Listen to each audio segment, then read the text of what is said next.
လူတွေနဲ့တူအောင်ပြာတွေနဲ့ရုပ်ဖြတ်ပြီးငရဲတဲ့ကိုရောက်တော့ရှမမင်းစီကနေသူ့ရဲ့တင်စင်းကိုတောင်းပါတယ်။ဒါပေမဲ့ရှမမင်းကမပေးတာကြောင့်နောက်ကငရဲပြည်ရဲ့တာဝန်သိတဲ့သူတယောက်အနေနဲ့ငရဲပြည်ကိုတက်ရှိတယောက်ရောက်နေတယ်ဆိုပြီးသူ့လက်ထောက်လင်းကိုထိုးကျွေးလိုက်ပါတယ်။ရှမမင်းလည်းတက်ရှိတွေငရဲတဲ့ဝင်လာလို့ဒေါသထွက်ပြီးစီကဖောက်တဲ့လင်းကိုလိုက်ဖမ်းပါတယ်။သူတို့တွေအလုပ်ရှုပ်နေတော့နောက်ကသူ့ရဲ့တင်စင်းစာလေးကိုလိုက်ရှာပါတယ်။လင်းကလည်းအတက်ဘေးကနေလို့သူဟာတင်ပြီးသားဖြစ်တာကိုရှင်းသမျှတင်ကြီးတွေအားလုံးနဲ့ရှမမင်းရှုံအောင်ပြောပါတယ်။မတုံးမဟုတ်လို့တော့ငရဲပြည်ရဲ့ဖျင်လုပ်နေတဲ့ရှမမင်းကလည်းရှုံးသွားလို့ထုတ်ပေးလိုက်ပါတယ်။ဒီကမြောက်စီကိုလိုက်သွားပြီးကိုယ့်အဖွဲ့သားကိုထားခဲ့လို့ရန်တွေးပါတယ်။နောက်ကတော့သူ့အဖွဲ့သားမဟုတ်ပဲခိုင်းနေရခိုင်းမှုခံထားတဲ့လက်ထောက်လို့ပြောပြီးသူ့ရဲ့တင်စင်းကိုလိုက်ရှာခိုင်းပါတယ်။ငရဲမင်းကမြောက်ကိုကိုပွားနေနဲ့တိုက်ခိုက်တော့မြောက်ကလည်းသူ့စပယ်ကနေမြောက်ကိုပွားတွေထုတ်လိုက်ပါတယ်။လင်းကမြောက်ရဲ့စာလေးကိုတွေ့တော့မြောက်ကသူ့ကိုယ်သူတင်စင်းထဲကနေငရဲမင်းရဲ့စုပ်တံနဲ့ဖြတ်လိုက်ပါတယ်။မြောက်ကမတင်မျိုးဖြစ်သွားလို့ဦးမျိုးနေတော့မှငရဲမင်းကအချင်းချင်းဆိုးအောင်လို့တခြားမင်းကိုဆက်သွဲပါတယ်။သူဘာမှမပြောရသေးခင်မြောက်ကကြောင်းဝင်ပြီးသူဟာမတင်မျိုးဖြစ်သွားပြီဖြစ်လို့နာမည်ရလူပေးဖို့ပြောပါတယ်။တခြားမင်းကတော့အုံပြီးမသေးတော့တာမှန်ပေမဲ့သူများတက်ရင်တင်လိုက်နေတာကြောင့်မတင်မျိုးတော့ရမယ်ဖြစ်သေးတယ်လို့ပြောလိုက်ပါတယ်။မတင်မျိုးဖြစ်နေကထာဝရအသက်စာအုပ်ထဲမှာပါမှန်းသိတာနဲ့နောက်တဲ့လင်းတို့ကစာအုပ်ကိုယူပြီးငရဲကနေအမြတ်ထွက်ပြေးပါတယ်။မတင်မျိုးအစ်စ်ဖြစ်ခြင်းပေါ်မမော်ဒီကိုစားရမယ်လို့စာအုပ်ထဲမှာရှိထားပါတယ်။အဲ့ဒီအသီးကလည်းပေါ်ဝဲဥယျာဉ်ထဲမှာပဲရှိတာဖြစ်ပါတယ်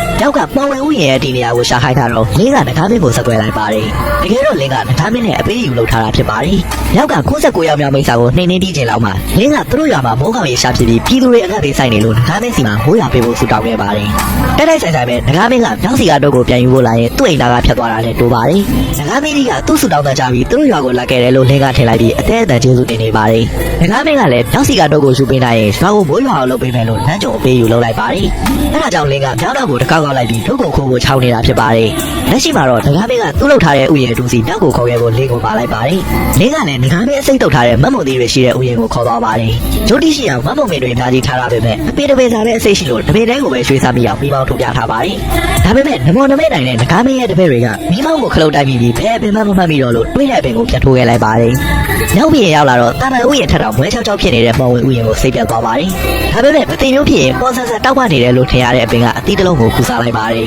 ။နောက်ကစိတ်မမိသွားတဲ့အတွက်ခလုတ်တိုက်လိုက်တဲ့တပည့်ကနောက်တစ်ပင်ကအသီးကိုစားခိုင်းပါတယ်။ဘူးမတိမတိတဲ့နောက်တစ်ယောက်ကတော့ပြီးတဲ့အနေနဲ့ခူးစားလိုက်လို့အစိတ်ပင်နဲ့တိုးပြီးအစိတ်မိသွားပါတယ်။နောက်ကလည်းလိုက်စားပြီးရှီဝဝဲနဲ့ကောင်းနေတာကိုစိတ်မရှိတော့တဲ့ငကားမင်းကထွက်လာပါတယ်။ကောင်းနေတဲ့မြောက်ကငကားမင်းမဆက်တဲ့ကိုမတ်မွန်ဒီသုံးလုံးပြစ်ထည့်ပေးလိုက်တော့ငကားမင်းကကောင်းသွားပါတယ်။သုံးယောက်သားသူတို့စိတ်နဲ့သူတို့ဟိုက်ပြီးထွက်သွားတော့မှနောက်ကပူလဲသွားပါတယ်။လင်းကတို့ကိုယူဖို့ကြိုးစားပေမဲ့ဒုံမရခင်မြောက်ကပြန်လို့လာပါတယ်။မတ်မွန်ဒီစားတာလည်းမတိမျိုးဖြစ်မလားလို့မြောက်ကစိတ်တော်နေချိန်မှာဒုက္ခစားအုပ်ထဲမှာအဖွားကြီးတယောက်ပါတာကိုသတိထားမိသွားပါတယ်။အဲ့ဒီအဖွားကြီးကနတ်ပြည်ရဲ့မတိမျိုးတော်ဝင်ဖော်ဆရာမဝမ်းမှုပဲဖြစ်ပါတယ်။သူဖော်ဆက်ထားတဲ့မော်စီးကိုတောက်လိုက်တာနဲ့အပြည့်အဝမတိမျိုးဖြစ်မယ်လို့ရှိထားတာကြောင့်မြောက်တဲ့လင်းတို့ကနတ်ပြည်မှာနေတဲ့ဖော်ဆရာမဝမ်းမှုစီကိုသွားကြပါတယ်။